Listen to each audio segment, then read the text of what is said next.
أما العدالة فوجوه تعني المتعلقة بها خمس.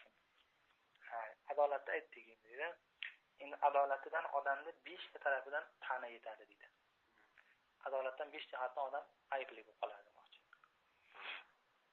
Adolat o'zi gap sahih qiladigan bo'lsa, adolatdan mahrum bo'lsa, adolatdan 5 jihatdan mahrum bo'ladi demoqchi-da. 5 ta jihatdan adolatga zarba yetadi. فوجوه الطعن المتعلقة بها خمس. unga adolatga taalluqli bo'lgan المتعلقة بها degan adolatga taalluqli bo'lgan vujuhut ta'amlar ta'an otilgan taraflar 5 ta. Al-awwal bil kizb, yolg'ondan ketadi. Va thani bi ittihamihi bil kizb. Ikkinchisi ittihami bil kizb bilan bo'ladi. Yolg'on bilan yolg'onchi emas, yolg'onchiligiga gumon bor unda-da. Ittiham bir bitikdan aytgan. Va salik bil fisq. Uchinchisi fosiqlik bilan. Va robi bil jaholati. Jaholat. Ya ilm o'z asari qanaqa jaholat. Wal khamis bil bid'ati. 5-inchisi bid'at. Hayol murod bi kizb ar-rabi nima endi? Annahu sabata kizbuhu fil hadith an-nabawi. Buni hadisda yolg'onchiligi sabit bo'ldi. Imma bi iqror al-wazi'i. Hadisdagi yolg'onchilik odamni qayerdan g'olib bo'ladi? O'sha yolg'on gapirgan odam, o'sha hadisni o'qib chiqargan odam, yolg'on aytgan odam o'zi iqror qilib qo'yadi. Men bu yerda iqror qilgan nima deydi? Yolg'on gapirganini o'shanda deb qo'ygan. Aw bi g'ayri zalika, yo masalan bundan boshqa narsalar min al-qara'in. Bor shuni yolg'onchiligiga hadisda yolg'on gapirganligi qarinalar bor. Va hadis al-mat'un bil kizb yusamma mawzu'an. Demak, u adolatlik yo'q endi uni. Adolati bo'lmaganda hadis nima bo'ladi? O'sha yolg'onga hadisda yolg'on gapirgan odamning hadisi, ya'ni kizb bilan unga ta'na otilgan odamning hadisi mavzu deb nomlanadi. To'qima hadis bo'ladi. Va man sabata inda anhu ta'ammud al-kizb fi al-hadith. Kimiki undan sabit bo'lgan bo'lsa, hadisda qasddan gap gapirishlik yolg'onda. Va ingana wuqu'u fil umri maratan bir marta bo'lsa ham mayli. Nima bo'ladi? Va intoba amin zalik bu ishdan keyin tavba qilib o'rgan bo'lsa ham lam yuqbal hadithuhu abadan. Hadis maqbul emas. Bi xilofi shohid zur iza tawba. Ammo birovga yolg'ondan guvoh berib qo'yib keyinchalik tavba qilgan odamni qabul qilinaveradi. Hadisda tavba qilsa qabul bo'lmaydi. Odamning haqida bo'lsa tavba qilgan birov yolg'on gapirib qo'yib o'sha odamning haqida guvoh berib qo'yib tavba qilsa keyingisiga qabul qilinaveradi. Wal murad huwa bil hadith al mawdu' fi istilah al muhaddisin hadha. La annahu thabata kizbuhu wa ulima dhalika fi hadha al hadith bi khususihi. Demak, hadis mavzudan murod muhaddislarning istilohida mana shu gap. Ya'ni aytmoqchiki, bir odam kizib gapirdi, bir marta bir hadis yolg'ondan gapirdi. Shu odamni nima hadis rivoyat qilsa endi mavzu shu hadis. Deyapti. Fal murod bil hadis al mawzu fi istilah al muhaddisin hadha. La, u emasiki annahu sabata kizbuhu wa ulima zalika. Uning kizbi sabit bo'lgan, uning kizbi bilingan fi hadha al hadis bi xususi o'sha yolg'on to'qib chiqarilgan hadisda o'zi to'g'risida gap ketmaydi demoqchi. Bitta hadis yolg'on to'qib chiqargan, faqat shu hadisni o'zini mavzu demaydi. Shu odam shu hadisni rivoyat qilgan odamning qaysi hadis bo'lgan mavzu bo'ladi ixtiyordan. Demoqchi. La annahu sabata kizbuhu wa ulima zalika fi hadha al hadis bi xususihi. Xossatan shu hadisning o'zida uni yolg'onchiligi bilingan, sabit bo'lgan bo'lsa, o'shani o'zi emas, balki muhaddislar istilohida shu odamning rivoyat qilgan hamma hadislar. Wal mas'alatu zanniyatun. Wal hukm bil waz' wal iftira bi hukm az-zann al-ghalib. Alayt ila al-qat wal yaqin bi zalika fa inna inda lekin biz aytadigan bu mas'alamiz bu zanniy masala, qat'iy masala emas.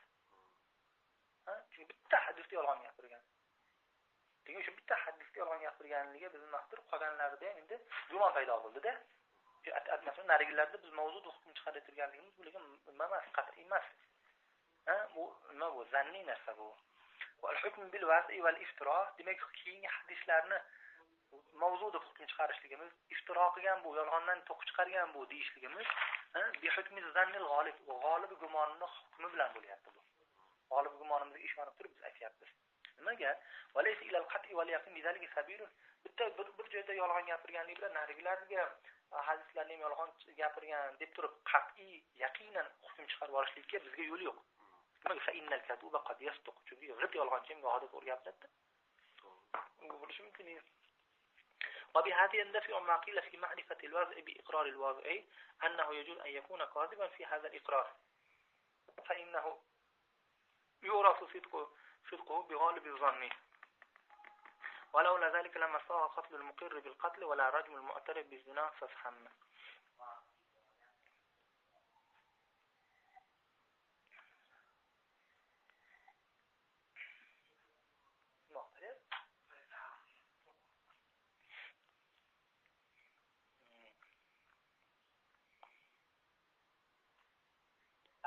Bu masalada biz g'olib gumonimiz bilan hukm chiqarganmiz degan gapga asosan yandafi'u ma qila. Buni bir savol yetib oladi deydi.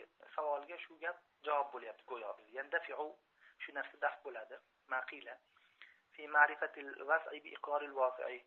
O'sha gohida mavzu hadisni mavzu ekanligini qarinalar bilan bilinadi. Gohining asosiysi o'zi iqror, g'ozining iqrori bilan bilinadi dedik. Bizga birov savol beradi. Bizga savol beradiki, aslida bu odamni yolg'onchi deyapsiz. Yolg'onchi shu odam men hadisni yolg'on to'qib chiqardim degan gapi ham yolg'ondir balki. Bu hadisni to'qib chiqardim degan gapi yolg'on bo'lsa, demak hadis to'g'ri bo'ladi-da. Gapi ham yolg'ondir desa, biz aytamizki, yo'q, biz hamma narsani shariat g'olib gumon bilan nima qiladi? Hukm chiqaradi. Shu odam hech qachon inson o'zini obro'si qimmatbaho narsa. Qimmatbaho obro'siga putur yetib hech qachon inson o'zini men yolg'onchiman demaydi. Yolg'onchiman dedimi degan zahotiga bizga g'olib gumon paydo bo'ldi buning yolg'onchiligiga. Biz g'olib gumonimizga asosan kim odamni hamma hadis mavzu deyapti. Qat'iy bo'lishligi shart emas bizga demoqchida. Yolg'onchilik bitta tabiyo qarina o'zi aytdimmi narsa bo'ldi. Annahu yajuz an yakuna koziban fi hadha al-iqrar deyapti. Bitta odam aytayapti bizga endi. Mumkin shu iqrorda ham bu yolg'onchidir. Sayinnahu degan gapiga biz bu javob malik aytgan zamonimiz javob bo'ldi. Nimaga? Fa innahu yu'rafu sidquhu bi g'olibiz zanni. Chunki uni aytgan iqrorida to'g'ri ekanligi g'olib gumonimiz bilan bizga bilindi endi. Gapini to'g'riligi emas, iqrorini to'g'riligi. Yolg'onchiman degan iqror to'g'riligiga biz g'olib gumon paydo bo'ldi. Sidqdan murod shu. Iqrorini to'g'riligiga. Yolg'onchiman degan, yolg'on to'qib chiqardim degan iqrorini to'g'riligiga g'olib gumon bizga bilindi. ولولا ذلك لما صار قتل المقر بالقتل ولا رجم المعترف بالزنا فافهم. اگر deydi ولولا ذلك agar o'sha g'olib gumonda e'tibori bo'lmaganda edi deydi. G'olib gumonda shariatda e'tibori bo'lmaganda edi, o'sha bir odam palonchini o'ldirib qo'yganman deb turib qatliga iqror qilib chiqsa yoki men zino qildim deb turib iqror qilib chiqsa shariat o'ldiradi deyapti. Toshbo'ron qiladi deyapti. G'olib o'sha yerda ham savolni berishingiz mumkin edi. Yolg'on aytib turgandir deyishimizga. G'olib shariat nima deyapti? Bir odamni gunoh qilganligiga adno shubha paydo bo'lib qolsa deyapti. Ozginagina shubha paydo bo'lsa, unda haddi joriy qilmanglar deyapti. Haddi joriy qilmanglar deyapti. Lekin o'sha tahlilda odamga haddi joriy qilyapti. Demak, ma'lum bo'ldi, hali shubhani shubha deb e'tibor qilmadi shariat. Mumkin yolg'on gapirib turgandir degan shubha emas bo'ldi lekin deyapti-da. Masalan, bir odamlar bo'lishi mumkin, iqrordaligi rosa nima qilib turibdi, yotoqxonada yotibdi, lekin kirdi-da, nima deydi? Yotgani yo'q ekanda, 4 kishi ushladi. Aynan zino ustida ushlamadi. Shubha paydo bo'ldi deb-da. Nima shubha paydo bo'ldi? Mumkin bilmay kirib qolgan, dechib olgandir, svet yoqda boshqa xotinlardan keyin bilgandir, yoqmagandir degan shubhalar paydo bo'laveradi-da. O'sha shubhalar bilan odamning urilmaydi endi. Chunki aynan o'sha ustida ko'rmadi buni. Bo'lmay shubha bilan nima dafib ketaveradi. Shunchalik shubhalardir e'tiborini qilyaptimi? Demak, hali joyda mumkin yolg'on gapirib iqror qilib turgandir, zino qildim deb. Mumkin odam yolg'on gapirib iqror qilib turganini birovni o'ldirib qo'ydim degan shubhani e'tiborini qilmadi. O'sha yerda g'olib gumon bizga paydo bo'ldi, buni gapi to'g'ri degan gapga g'olib gumon bilan uzr bor deydi o'sha odamni o'sha yerda deyapti-da. Xuddi shunga o'xshagan deydi. G'olib gumon bizga odamni men yolg'on gapirgan edim. Nimaga g'olib gumon paydo bo'ladi? Chunki odatda inson hech qachon o'zining zarariga guvoh bo'lmaydi. Deydi. G'olib gumon e'tibori bor. وأما اتهام الراوي بالكذب بأن يكون مشهورا بالكذب أو معروفا به في كلام الناس. اتهام الكذب مراد nima?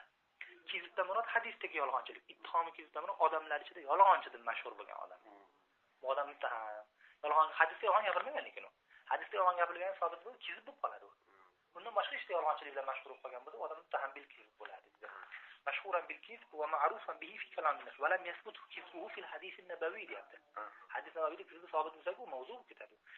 Va fi hukmihi riwayatu ma yukhalifu qawaid ma'luma va zaruriyya fi ash-shar' kaza qila.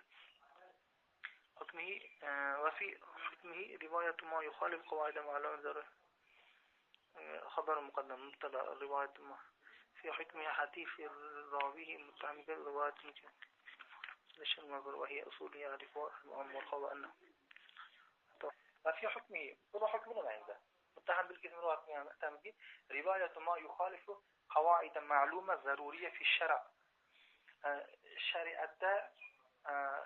شریعت ضروری معلوم بولشلی بگم قاعده‌لرga muxolif bo'lgan narsalarni rivoyat qilinadi.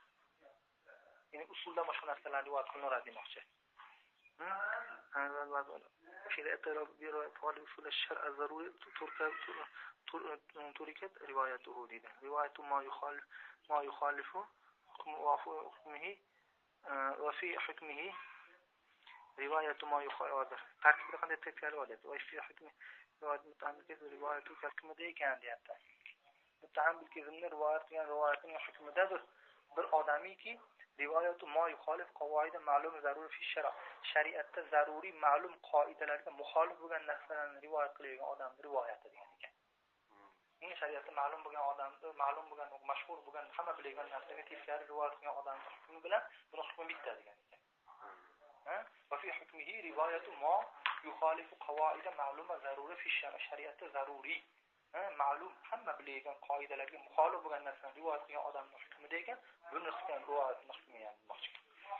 Kada qila tamma fi hukmi shu degan boshqa yo'q. Va yusamma hada al-qism matrukan kullat muttaham bil kufr rivoyat qilgan ma'lumotni matruk deydi. Olinmaydi. Matruk kama yuqal hadithu matruk muttaham bil kufr hadithni matruk deb qo'yadi. Hadithu muttaham masalan nima deydi? Muttaham bil kufr degan masalan hadithu matruk va fulan matruk al-hadith deb qo'yadi masalan. وهذا الرجل إن تاب ولا فمن جاءين خصمين كذا إن تاب توبة قساش إشتاء حديث تجارنا ما ضبيضها وصح توبته توبة سهلية خلينا للبسان وظهرت أمارات الصدق منه من صادق لك أمار علامات لا ظاهر بسان جاز سماع الحديث منه من حديث إشتاء بلو لدينا كما قال والذي يقع منه الكذب أحيانا نادرا في كلامه غير الحديث النبوي endi bir odamiki ahyon yolg'on gapiradi. Odamlar ichida yolg'onchilik mashhur emas. Hamma ham bo'ladi. G'ayr hadis nima? Lekin hadisda boshqasi albatta yana. Fazalika g'ayr mu'assir fi tasmin hadisi bil mawzu' aw al matruk. Bu hadisni va'z mavzu deb nomlashga yoki masruk deb nomlashga ta'sir o'tkazmaydi. Va in kanat ma'siya agarchi ma'siya gunohligi alohida, lekin u odam ayva in kanat kiz va ahyonan nodiran ma'siyatan demoqchi. Agarchi gunohlarda qilgan ahyonan yolg'on gapirishligi ma'siyat bo'lsa ham lekin u matruk deyishlikka va deyishlikka olib bormaydi demoqchi. Va amma al-fisq fal-murad bihi al-fisq fi al-amal dun al-i'tiqad. I'tiqad degan nima fisq emas bu. Deydi amaldagi fisq. Fa inna zalika dakhil fi al-bid'ah. Chunki i'tiqoddagi fisq bid'at kiradi. Va aktsaru ma yustamal al-bid'at fi al-i'tiqad. Chunki bid'at i'tiqodda ishlatiladi o'zi. Deydi. Iste'mol qilingan joyga. والكذب كذب هذا في سقطان بس يمكن كذب على هذا فنادى كذب هذا في سقطة إذا ابتنى فمن هذا فنادى من الأصل وإن كان داخلا في الفسق لكن عدوه على هذا فنادى أصلا على هذا أصل كل فنادى على حدة لكون التعني به أشد وأغلظ وش في والكذب في حديث تجد عن أي يوم أنا بولاده وش على هذا بكون على هذا بالفاصل إذا أصل الشقد يعني أمر خطر عبد النفس على هذا فنادى أصل جملة ثانية